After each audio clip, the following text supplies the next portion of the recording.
Introduction. The rain over Northampton didn't just fall. It judged. It washed the soot from the cobblestones of the Little Grace orphanage, but couldn't touch the grime of the souls sitting inside the black Bentley idling at the curb. For 19-year-old Ayin, the cold was a familiar weight. In his first life, he had stood on this very curb, trembling with a desperate, pathetic hope. He had spent years praying for his real parents to rescue him. When they finally did, he spent the next 5 years trying to carve his heart into a shape they would love, only for his adopted brother, Evans, to frame him for a fatal hit and run. He remembered the cold floor of the prison, the sting of the needle, and the silent, satisfied smile Evans wore as the lights faded. Now, as the Bentley's door opened, Ayin didn't feel hope. He felt the phantom chill of the morgue. Arthur Sterling stepped out first, his Italian leather shoes clicking against the wet asphalt like a ticking clock. Beside him was Catherine, draped in a trench coat that cost more than the orphanage's entire endowment. And then there was Evans. At 19, Evans was the picture of a polished heir, golden-haired, blue-eyed, with an expression of practiced, watery-eyed sympathy. "Is it really him?" Catherine whispered, her voice a fragile, curated tremor. "Our little boy?" In his past life, Ayin had run to her. This time, he stood like a statue carved from flint. "Ayin," Arthur prompted, his brow furrowing at the boy's stillness. "I am Arthur Sterling. We've been searching for you for over a decade. Come, the car is warm. We have much to discuss at the estate." "I'm not going," Ayin said. The silence was instantaneous, broken only by the hiss of the rain. Evans stepped forward, his voice a melodic tremor. "Brother, I'm Evans. I know you're scared. I've already moved my things into the guest wing so you can have the master suite. Please, don't let my presence make you feel unwelcome." The same snare, Ayin thought. By sacrificing his room, Evans was signaling to the parents that he was the selfless martyr, while Ayin was the intruder. "Keep the room, Evans," Ayin said, his gaze locking onto his brother's with a terrifying, flat coldness. "Keep the name. Keep the parents. I'm not a Sterling. I'm just Ayin. If you walk away now, you get nothing," Arthur bellowed. "Not a cent. No protection." Ayin turned his back on the million-dollar car. "Keep the change, Arthur." Ayin moved to South Point, a district defined by the smell of diesel and the grit of unwashed dreams. He lived in a boarding house where the walls were paper-thin, sharing a floor with 3 dockworkers. To build an empire from zero, he needed more than just future knowledge. He needed a body that wouldn't fail. Every morning at 4 a.m., Ayin ran the docks, his lungs burning in the salty air. He took a job as a shipyard laborer, hauling rusted steel beams until his hands were a map of broken blisters and thick, ugly calluses. During his lunch breaks, he didn't eat. He sat in a public library, using their free Wi-Fi to execute trades. The first milestone, the lithium play. He remembered the 2024 lithium crisis. In his past life, he had watched Arthur curse over a missed investment in a small mining collective called Vanguard Oregon. Ayin poured every cent of his shipyard wages into Vanguard call options when they were trading at pennies. Month 3, he worked 18-hour shifts. One at the docks, one as a night shift coder for a low-tier security firm. He slept 4 hours a night on a floor mat. He was skeletal, his eyes sunken but burning with a manic, focused light. Month 8. Vanguard hit a massive vein. Ayin's pennies turned into $2.4 million overnight. He didn't buy a car. He didn't move. He used the money to hire a front, a veteran businessman named Elias who was tired of the corporate rat race. "I provide the capital and the directives," Ayin told Elias in a dimly lit diner. "You provide the face. We call the firm Valkyrie Holdings. And our first target is the Sterling global supply chain." While Ayin built his fortress, Evans was unraveling.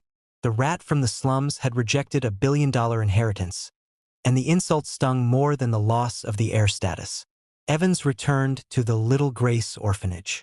He didn't go to help, he went to scavenge. He bribed the headmistress to let him into the restricted archives. "I want everything," Evans whispered, his eyes scanning the dusty basement. "Every drawing, Every book, every scrap of paper he touched. He spent weeks in that damp basement. He discovered Ayin's quiet habit of pressing blue Himalayan poppies into his notebooks. He found a library card showing Ayin had borrowed the Count of Monte Cristo 14 times. Evans sat in the dust, tracing Ayin's handwriting. "Such an interesting puzzle you become, brother," Evans murmured. "I wonder what more are you hiding behind that cold nature of yours."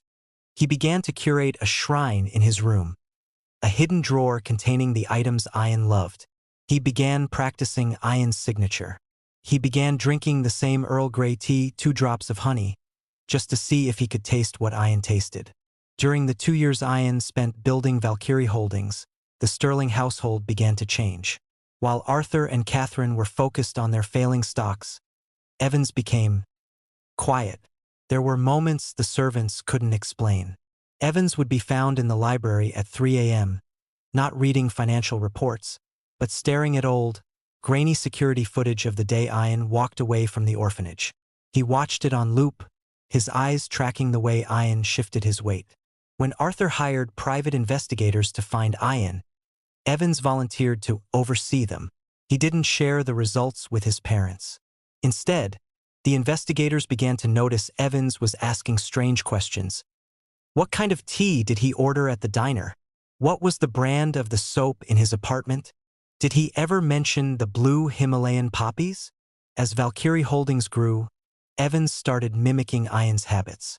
In one scene, Julian notices Evans drinking Earl Grey with 2 drops of honey, a combination Ayin used to drink. "I thought you hated Earl Grey, Evans," Julian remarked. Evans stared into the dark liquid, his reflection shimmering. "I'm learning to appreciate the finer nuances of a certain palate." The Sterling Grand Ballroom was a cathedral of glass and gold, but tonight, it felt like a tomb. For 2 years, an invisible predator known only as Valkyrie Holdings had been bleeding Sterling global white. They didn't just compete, they predicted. Every time Arthur Sterling moved to secure a mining right or a tech patent, Valkyrie was already there, holding the deed and smiling from the shadows. Arthur stood at the edge of the mezzanine, his knuckles white as he gripped the marble railing. Below him, the elite of the city whispered behind silk fans. "He's coming?" Catherine murmured, her pearls clicking nervously against her throat. The CEO of Valkyrie actually accepted the invitation. Julianne, dressed in a blood-red gown that felt more like a shroud, sipped her champagne with a bitter edge. "I hope he's as arrogant as they say. Men like that are easier to negotiate with." The heavy oak doors at the far end of the hall didn't burst open. They were opened slowly, with a terrifying rhythmic deliberation by 2 men in slate-gray suits. The music didn't stop immediately. It faltered, note by note, as a lone figure walked into the light.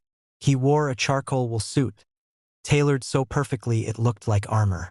His stride was slow, measured, and carried the weight of someone who owned the air he breathed. As he reached the center of the dance floor, the light hit his face. The glass in Catherine's hand didn't just slip, it shattered. "Ayin," the name swept through the room like a cold draft. This wasn't the scrawny, hollow-eyed boy from the orphanage.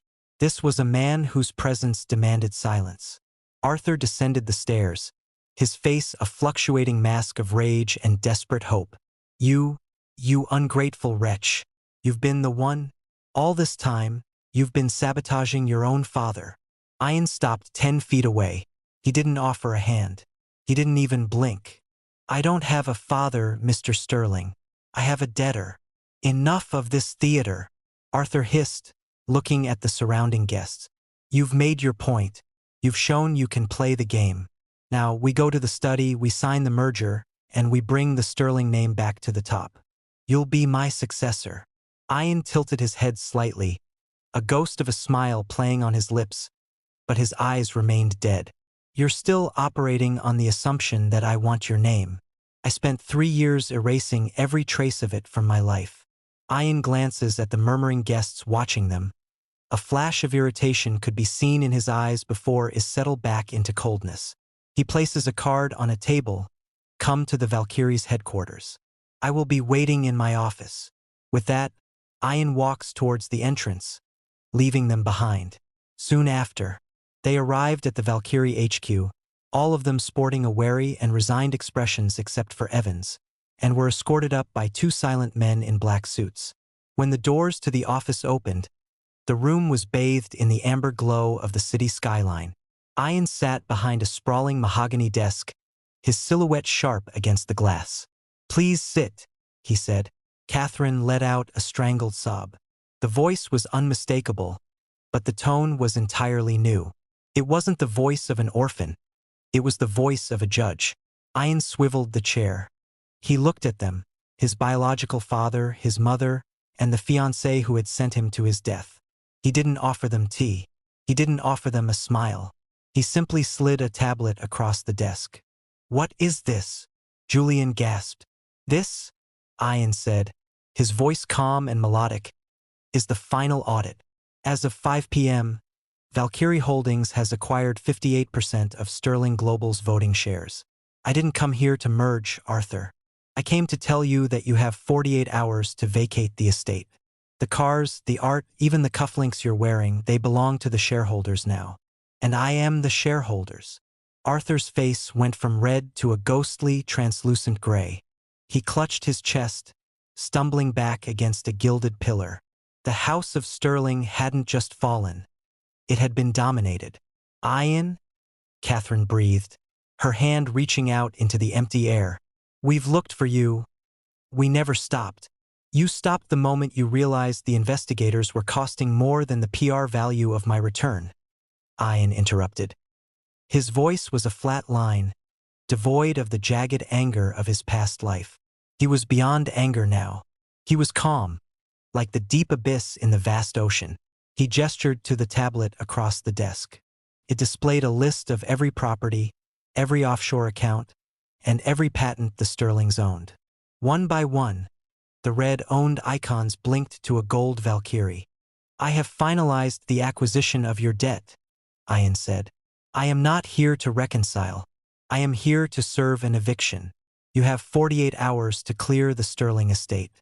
Everything inside it, the art, the furniture, the heirlooms, belongs to Valkyrie Holdings." Arthur slammed his fist on the desk, but his hand trembled. "You're our son. You're destroying your own legacy." "No, Arthur." Ayin leaned forward, his eyes like frozen lakes. "I am destroying yours. I built mine from the dirt of the docks while you were sipping scotch. This isn't a family dispute. It's a hostile takeover." The rain against the penthouse glass was a dull roar, but inside the office, the silence was absolute. Ayin sat behind the desk, his silhouette framed by the sprawling, electric veins of the city he now partially owned. Below, the Sterling family, his biological parents and the woman he was once forced to betroth, were being escorted through the service entrance of the HQ, stripped of their titles and their dignity. Ayin had won. The tragedy of his past life had been averted. The frame-up would never happen, and the prison cell that once held him was now just a distant nightmare. But as the heavy mahogany doors began to click shut, Evans didn't follow the others. He stood in the center of the room, his expensive coat damp from the rain, looking not at the legal documents that had ruined his life, but at Ayin with a gaze that was terrifyingly bright. "You left a floorboard loose at Little Grace, Ayin." The voice didn't come from a shadow. Evans was simply standing there, leaning against the door, looking exhausted, almost peaceful. Ayin didn't turn. "The legalities are absolute. Evans, go find a cheap hotel.